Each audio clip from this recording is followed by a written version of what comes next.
जिस तरह से आप सभी बिना रुके, बिना थके दिन रात लगे रहते हैं, वह अपने आप में अद्भुत है और अद्वितीय भी है।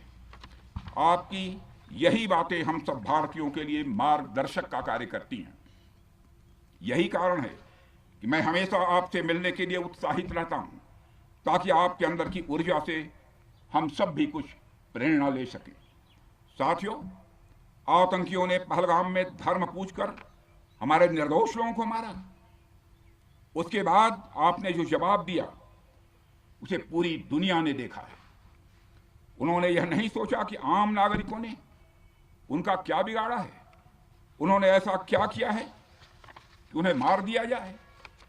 पर मैं यह कहना चाहूंगा, आतंकियों ने भारतीयों को धर्म पूछकर देखकर मारा, धर्म पूछकर मारा, तो हमने आतंकियों को उनका कर्म देखकर मारा है। उन्होंने धर्म देखकर बेगुनाहों की जान ली। यह पाकिस्तान का कर्म था, हमने कर्म देखकर उनका खात्मा किया। यह हमारा भारतीय धर्म है।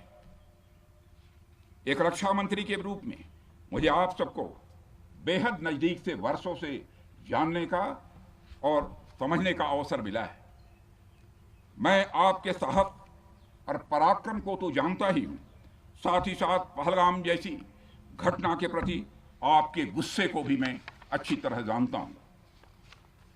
साथियों, मुझे पता है कि पहलगाम के बाद आपके अंदर गुस्सा था, पूरे देश के अंदर गुस्सा था।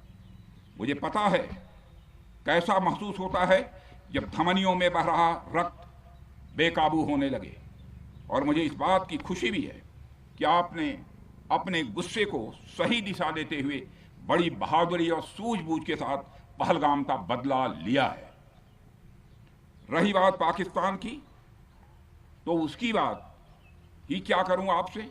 वह देश तो मांगते मांगते अपनी जहालत से एक ऐसी हालात में आ गया है कि उसके बारे में यह भी कहा जा सकता है कि पाकिस्तान जहां भी खड़ा होता है वहीं से मांगने वालों की लाइन प्रारंभ हो जाती है।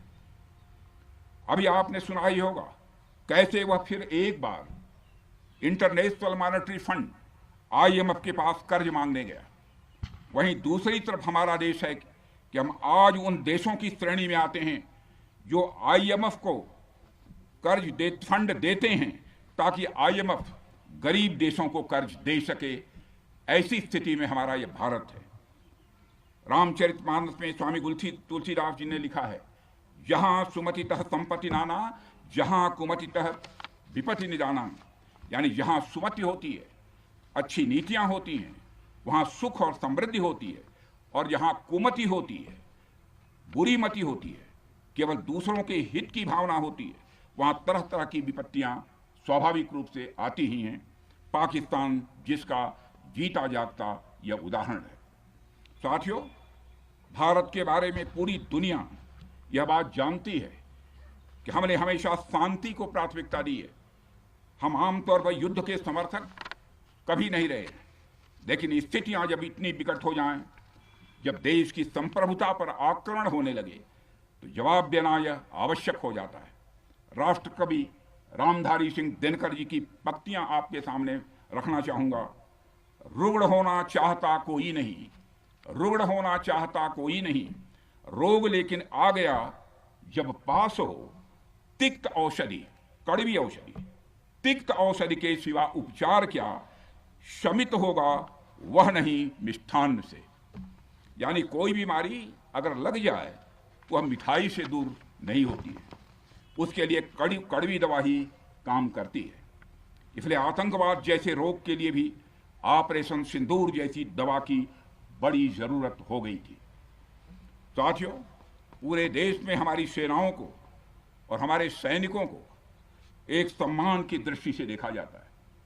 एक सशक्त राष्ट्र वही होता है जो अपनी सेनाओं को सम्मान के साथ साथ आधुनिक हथियार और साजो सामान भी दे जिसकी उसे जरूरत है। मुझे गर्व है कि आज प्रधानमंत्री जी के नेतृत्व में सरकार हमारी सेनाओं के लिए यह सब सारा काम कर रही है।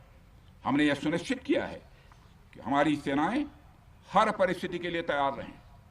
और मैं यहाँ पर army chief general Upendra Dwivedi ji को भी बधाई देना चाहता हूं, क्योंकि बार बार मेरी चर्चा होती रही है और बार बार मैं ये पूछता हूं कि जो भी आवश्यकताएं हैं उन आवश्यकताओं को पूरा करने के लिए हम पूरी तरह से तैयार हैं।